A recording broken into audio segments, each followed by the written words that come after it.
Muy buenos días, hoy vamos a ver la sesión número 2 donde hablaremos acerca del punto, la línea, el control de la superficie, la masa de la superficie y algunas técnicas de dibujo que nos van a permitir a nosotros entender cuál es la interacción que hay entre el punto y su representación en conjunto con la línea para que nosotros podamos entender si esta imagen se trata de una forma abstracta o de una forma figurativa. Y para más o menos explicarles un poquito rápido de estas dos cosas o de estos dos conceptos cuando es una forma figurativa es cuando nosotros la reconocemos inmediatamente, sabemos de qué se está hablando o sabemos qué es lo que nos trata de representar. Mientras que en la forma abstracta podemos ver una serie de imágenes representadas con puntos y líneas y que no necesariamente nosotros sabemos de qué es lo que se trata. Podemos entender la representación de lo que ha querido decirnos el autor, pero como espectadores quedamos a la imaginación. Vamos a ver algunos ejemplos y vamos a tener la tutoría de un video que me gustaría que lo pusiesen en práctica, donde se van a utilizar ciertas herramientas. De todos modos, vamos a irlas explicando. Muy bien, ahora vamos a utilizar este formato A4.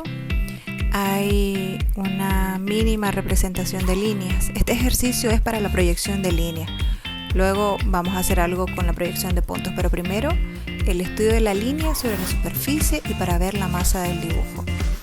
Vamos a comenzar entonces. El lápiz que podemos utilizar puede ser un 2B. Yo estoy utilizando una Ceva 4B porque para efectos del video que ustedes puedan ver la proyección de la línea, entonces vamos a usar uno que con Ceva mucho más blanda.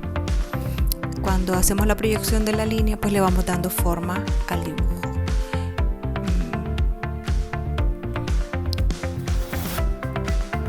Hay dos tipos de borradores. Por ejemplo, yo utilizo uno que es súper finito. Es como para borrar aquellos detalles pequeñitos. Lo interesante de trabajar con los lápices degradados es que nosotros podemos tener un 2B, pero si yo utilizo sobre la superficie muy despacio y luego quiero que se vea más oscuro, pues entonces aprieto un poco más la mano y le voy dando esas tonalidades de un tono más clarito, un tono más oscuro. Simplemente es que lo podemos lograr aunque tengamos uno o dos de las graduaciones. La proyección de la línea o en la masa o la superficie es interesante ver cómo se va proyectando. Generalmente usamos proporciones. Sobre todo acuérdense que lo que yo les decía del uso de la hoja en blanco. Yo por ejemplo aquí estoy utilizando una que me ayuda a poner la mano sobre la superficie, ¿verdad? Para que no se me vaya a manchar. Cuando nosotros estamos trabajando con lápices blandos que son de la gama B, estos tienden a un poco regarse. Y bueno, si tuviésemos el borrador en polvo, pues aquí es donde se utiliza mucho el borrador en polvo. Ustedes espolvorean toda la superficie y difícilmente se llega a correr la tinta, por así decirlo. Básicamente no se corre el grafito. Y entonces vamos proyectando un poco las líneas. Son líneas rectas, curvas, algunos detalles.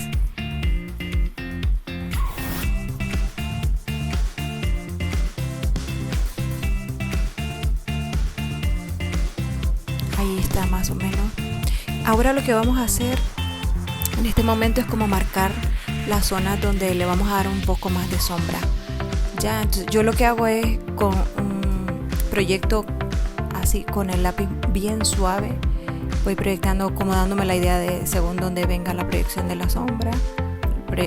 Quiero decir, la proyección de la luz se va a proyectar una sombra propia. Ahora nosotros no vamos a ver exclusivamente formas de que nos digan sombra proyectada o sombra paralela o sombra... No, ahora solamente es la sombra propia que va a tener. Este instrumento es el famoso difuminio o tortillón, que también se conoce como tortillón. Es un lápiz que es de papel. Me acuerdo que en un grupo un estudiante pues no lo encontró, no sé si es que estaban agotados, pero enrolló papel y pudo utilizarlo perfectamente. Saben también que pueden utilizar, si ustedes no tienen el tortillón, pueden utilizar el hisopo o cotonete para que ustedes hagan el difuminio. También se puede utilizar el pincel. Ya van a ver que seguramente lo voy a utilizar más adelante del dibujo, porque suaviza más la imagen. Y pues van experimentando.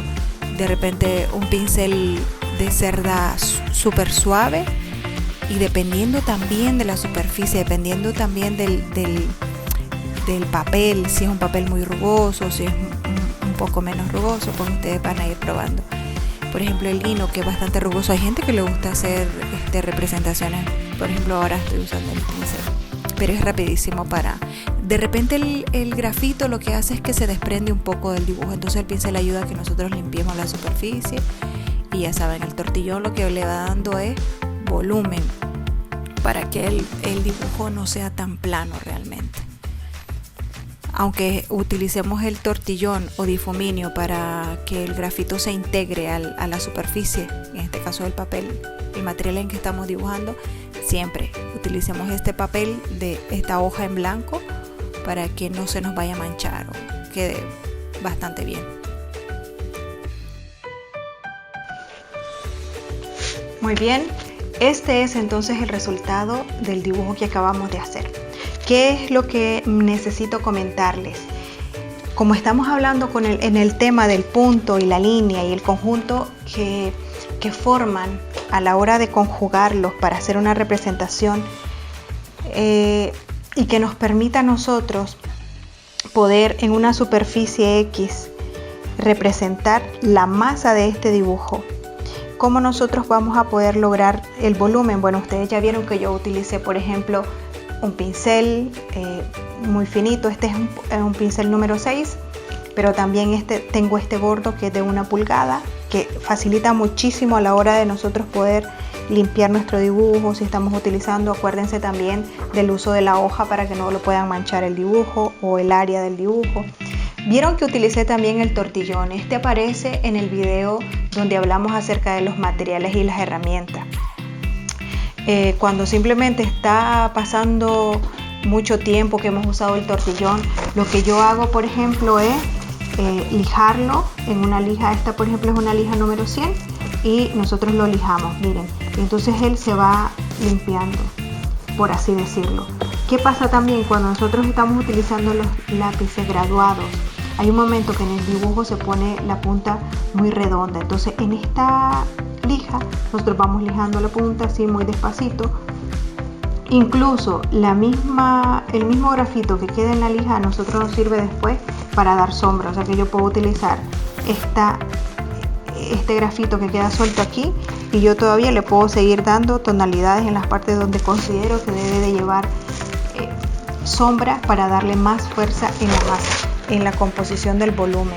Obviamente cuando nosotros vayamos avanzando en la asignatura, vamos a ir viendo un poco más a fondo las proyecciones de las sombras propias, las sombras que se representan en nuestro dibujo como tal. Ahora lo único que hemos utilizado entonces son estos dos pinceles, uno bien delgadito, uno más gordo, el tortillón. Yo he utilizado este lápiz que es uno Ceva HB, pero también he utilizado este que es un 4B y este otro que es un 2B. Ahora, en el video vieron que yo estaba utilizando estos dos tipos de borradores. Este es un borrador que generalmente lo utilizamos en dibujo los diseñadores y es una ceba muy delgadita, entonces sirve para poder borrar aquellos puntos bien chiquititos que no queremos que se nos estropee, porque si la ceba del borrador es muy gorda o la que usualmente usamos, que es un borrador más grueso, también nos puede dañar un poco el dibujo. Pero quiero que vean cómo queda al final. Es un trazo ligero, limpio, y lo único que hemos logrado nosotros es darle sombra y un poco de cuerpo al dibujo. Espero que lo intenten y que lo puedan practicar.